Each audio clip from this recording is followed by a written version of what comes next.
Sorkar Jylla kalamanjur ya jing terwa ban pyniaid no khmat ya jing pendrung joint venture haka kharkhana penmi dobilat maumunu cheras men limited haba pentip ya kani hadian kejelang kekin hun menteri haka khandai terik unai tung arja apuai umitrang ba uloong baka MCCL kadon hapeng kejing kerdu pisa kabakrau khamtam hakib nai baladap uloong namar baka MCCL kamdon jingyo onong shu kumta kala don kam ban pen bahaya ka don kam hadu shispa khnai poklur bat kumta lara ban pendrung joint venture no ya kani ka kharkhana.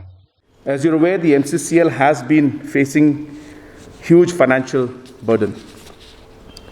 In the last 6 months to 8 months, at the Chief Minister's level, I have been engaging with a large number of stakeholders of the MCCL, including the employees, the management, the landowners, the owners of the mines, so on and so forth, including the local representatives also.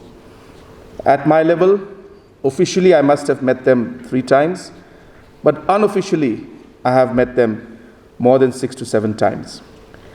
The discussion on MCCL has been as follows.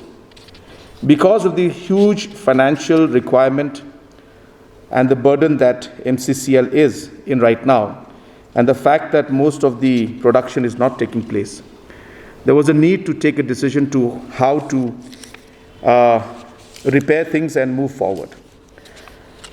We discussed about the option of the state government investing, which is coming to the tune of 190 crores. The second option which we had in hand was to see if we can find a joint venture partner to come in and invest in MCCL. And the third option was to close down MCCL. So the proposal was brought in front of the cabinet today by the Industries Department to see ways and means in which MCCL can be retrieved. Therefore, keeping in mind the financial constraints that are there on the state and the inability of the state to invest 190 crores at this point in time, it was suggested that a joint venture route be taken. So with that proposal, the cabinet today has cleared the proposal to initiate the process of having a joint venture for MCCL.